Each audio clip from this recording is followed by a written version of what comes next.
Hello again everyone from Tokyo, Japan, and welcome back to Japan Vintage Camera. I'm coming to you once again from Aoyama Park, where it's a rather chilly winter day. I had planned to make this video at the other park, but that one's a little bit further away and it's gotten kind of cloudy and looks like it might rain, and I didn't want to take a long walk to the other park, and if it starts raining have to take a long walk back through the rain, so I decided to come over here instead. Hopefully it won't rain and it'll give me a chance to make this video. The subject of today's video is a really unique and interesting camera. I know those are words which I use very often when describing cameras, and I've said this before, but I guess cameras are kind of like snowflakes. Each one is, I guess, special, unique, and different in its own way, and that makes it, I guess, specifically unique or interesting. Whereas this camera is special in a lot of ways, and so that makes it different from the other cameras which I have described in the past. Many people regard this as one of the best film cameras ever made, if not the best film camera ever made. And I am talking about the Mamiya 7 II medium format rangefinder camera. For those of you who are new to my channel, I sell vintage Japanese cameras, including this one, my online store, JapanVintageCamera.com. I have an Etsy store, which is also called Japan Vintage Camera. So if you'd like to buy this camera or another vintage camera, please visit one of my stores. I'll post links to my stores in the description below the video. So, the Mamiya 7 II was kind of I guess it was the last version of a run of medium format rangefinder cameras which Mamiya produced, starting with the 6. And then that was, I guess, superseded by the 7, and then finally the 7 II. The 7 II was released in 1999, which makes it a fairly recent camera compared to most other medium format designs. And it is one of the most advanced medium format cameras you will be able to find. There are, of course, a few newer kind of wonder cameras and things like that which have been made after this camera, but the camera has a unique combination of features which makes it kind of special when compared to other cameras. First, it's kind of a rangefinder design, similar to what you see in like the Fuji GW series, kind of a big plastic body rangefinder camera. Those ones they call the, I guess, Texas Leica, because they look something like a really large Leica camera. This one here looks more like something like the Texas Minolta CLE, a somewhat more complicated and more, I guess, modern design, or a take on the Leica, while still having a lot of the bonus or pluses that the Leica system offers. These cameras in recent years have become quite expensive. A Mamiya 7 II now is worth quite a bit more than it was when it was new, and that's because people have kind of figured out what a wonderful camera it is. It wasn't produced in very large numbers, and being a superior camera pretty much to anything else out there which was made which used film, it's kind of become attractive to those people who want the best in anything. And of course, in 35mm cameras, we have the Leica cameras, the later M models, such as the MP or the newer M digital cameras, and those are still more costly than one of these. But no Leica ever made can give you the same quality images that you can get out of the Mamiya 7 II. First, it's large format. It's 6x7cm format, and its superb lenses are a really wonderful advantage when it comes to getting, I guess, the most possible detail out of your image. And also a few modern touches to this camera which are hard to find in other ones. One is an electronically controlled leaf shutter in the lens, a much more sophisticated viewfinder rangefinder system than you'll find on Leica cameras, and things like automatic exposure, which is a really interesting feature. And of course you can get aperture priority automatic exposure in the Leica camera, but getting that in a medium format camera is a much different kind of thing. And the overall smoothness. I love the mechanical smoothness of a Leica camera, but it's really hard to get anything like that in a medium format camera when you have to turn a really large roll of paper-backed film. But that, of course, in this camera, it's quite smooth, surprisingly, for this camera, but everything else is much smoother. Other cameras like this in the 6x7 format are things like, say, the Mamiya RB67, which I did a review on recently. But that camera is a little bit difficult to use handheld. It's more of a studio camera. And then there's like the Pentax 67, which is an SLR camera, and which can be easily used handheld. But with its large mirror and focal plane shutter, there's a lot of motion going on in the camera. The mirror slapping up and down, the large shutter curtains being pulled across the back of the camera. This camera doesn't have any of those large moving parts. All it has is this very small electronically controlled shutter, which fires with barely a sound. It's a really wonderful camera. If you like a rangefinder camera, a 35mm camera for, say, a street photography. If you'd like to try this with a medium format camera with the same lack of noise or, I guess, drama, a camera like this would be really wonderful. So let's go ahead and take a look at the features, controls, and functions of the Mamiya 7 II, and we'll go ahead and start at the top. The top of the camera is quite simple. It looks a lot like, I don't know, it reminds me a little bit of like the Fuji X Pro type design, flat on the top with the flash shoe and this dial, except that the Fuji, of course, doesn't have the winding lever on it. There's no rewind lever on these cameras because with medium format shooting, when you are using the camera, you have a detachable take-up spool, and when you put in the film and you load it and then you take all the photos, all the film is moved over to the take-up spool and it becomes a full spool, and then you take the spool and the film to get it developed and you're left with an empty spool, and when you're going to shoot again you take the empty spool and move it to the other side. There's no need to rewind the film. Once the film is wound to the end, it's over, you take it out and reuse it. If you don't have a take-up spool, this can make things a little bit difficult. You have to find one before you can use the camera, but that was this kind of the standard thing, that and with and that was actually easier to use than like old plate or sheet film, which was popular at the time. That a 120 film was, I guess, the most flexible medium for capturing photos. Moving to here, we have the flash shoe. This is a hot flash, and this will work with modern flash guns. You can just put it on the top here, follow the instructions on your flash, and it will tell you what settings to make. Moving over here, we have the shutter speed adjusting ring. We have a setting for automatic. We have AEL for automatic exposure lock. Interesting feature to have. Full range of shutter speeds. We have B for bulb, 4 second, 2 second, 1 second, and then the standard speeds going up to 1/500th of a second. In between that, we have the window here, which shows the ASA or film speed setting. And you set this a lot like you set it with other 35mm cameras, SLR cameras, or things like the later Fuji X Pro digital cameras. We have exposure compensation here, plus or minus 2 stops. We have 4 full stops of exposure compensation.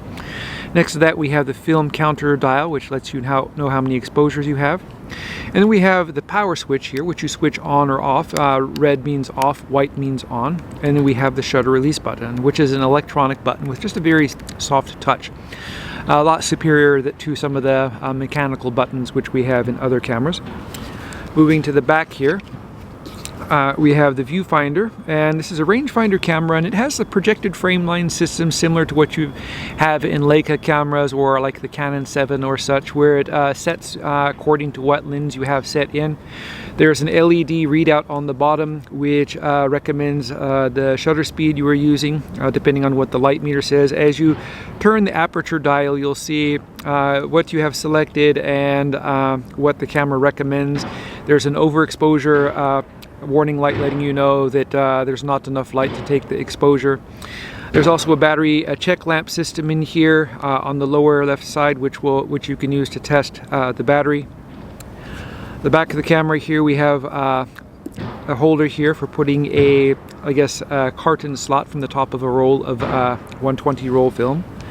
On the bottom here, we have a couple of different covers here. This one is for the battery. We have a release here on the bottom.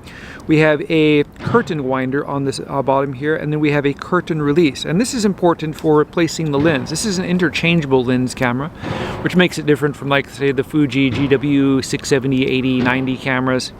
There's a number of lenses, wide angle through short telephotos, which you can get for this camera.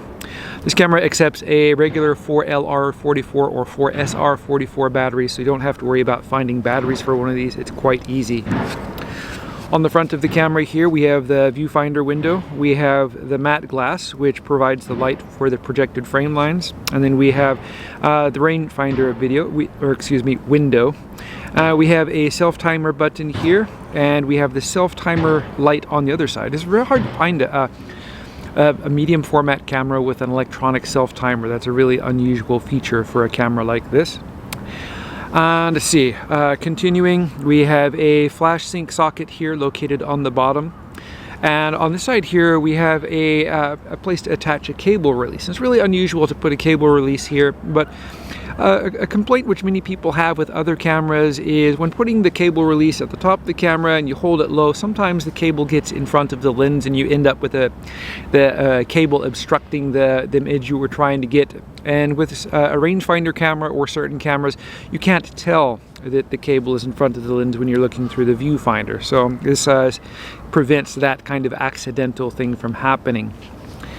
In the back of we open the camera by pushing down the latch here like so. There's a safety button, then you push down and it opens up. In the back here, it's an interesting camera because this one will use 120 or 220 roll film, which is quite unusual. And the back here, like certain other cameras, you can rotate or move the pressure plate in the back depending on the kind of film you are using. You can do the same thing here. We have the take-up spool located on this side, and you would put your film on this side. We have these little buttons here which you depress, and that pops open the locks for the film in the film spool, which allows you to put them in and out easily. And they're a nice orange color, so you can spot them quite easily. We have an alignment mark on the top here, which you use when you are loading the film. And not so much to it. It's not a very complicated camera for when you consider the technology that's in it. Oh, and I also forgot the multi-exposure button here. This camera allows you to take multi-exposures, which is a pretty interesting feature. Still kind of a popular feature back in those days. And pretty much in medium and large format photography, it's a kind of a standard thing. Really easy to do on some cameras. On the other cameras, all you have to do is just cock the shutter and fire it, and that's usually like a separate operation from widening the camera, like the RB67 I described the last time, or Mamiya press. You don't really have to do anything in the back of the camera, you just wind and cock the shutter. On the lens here, we have the alignment mark on the lens and the alignment mark here on the body. When you remove the lens, and you have to do it with the shutter cock like other cameras, you push down the button here and the lens pops off. We have electronic contacts here which kind of feed the setting information from the lens to the camera. The settings, for example, for what shutter speed and aperture are selected, so the computer in the camera knows how to figure out the exposure. We have the focusing ring on the back, and I really love how smooth and soft the focusing ring is on these cameras. It's arranged in both meters and feet, and we have the depth of field scale located here on the bottom. And then the very front here we have the aperture ring. And we have these handy hoods here if you're lucky enough to get the camera which still has the hood, or the lens which has the hood. And it has a cutout which allows you to, I really hate kind of fumbling around with these hoods, but you just stick it on, hopefully stick it on like so. And it turns like so, and you have a window here which you look through, and that makes it so that the lens hood doesn't obscure your view through the viewfinder very much. As I said, there were a number of different lenses made available for this lens, and though this is a lens shutter camera, it's quite interesting that the shutter speed control is on the camera rather than on the lens. So the next thing I'm going to do is show you how to load film in this camera, and that's going to take a roll of film. So I'm going to pause for a moment while I get a roll of film out of my bag and show you how to do that. So I'll be right back. Alright, so presto, I have my dummy roll of film here, which I will show you how to load. The first thing you want to do is, since you don't have film in the camera, you don't have to fumble with this blind thing on the back. All you really have to do is open the back like so. And you're going to have to depress this button here to pop this out. And this film loads a lot like with the TLR or other kind of camera. Just drop it in like so, so it winds out with the paper backing toward the back. The odd thing about this camera is when I got it, the film was loaded in this backwards. So I'm not sure what happened with this, or who had it and who decided to load the film in backwards, where the film was facing toward the pressure plate and not toward the inside of the camera. Perhaps that's why they got rid of it. They couldn't make it work, so they decided just to go ahead and sell it. So once you have the take-up spool and you have the film set inside and you've locked up both of the tabs, pull the film leader all the way across and feed it in the slot in the center of the take-up spool, and then simply wind. And just keep winding. This isn't like a Rangefinder 35mm camera where you have to keep firing the shutter. This one will just wind and wind and wind until the white arrow comes out, and you line it up like so. So it's lined up with that arrow right here on the top. And then close the film door. And then continue winding. And you just keep winding and winding and winding until it winds up to number 1, and then the camera is ready to shoot. The camera, of course, won't shoot right now because there's a cloth blind which is closed in the camera, and this is closed to allow you to replace the lenses without exposing the film. So what I'll do is I'll release the curtain, and you do that by simply pulling it down like that.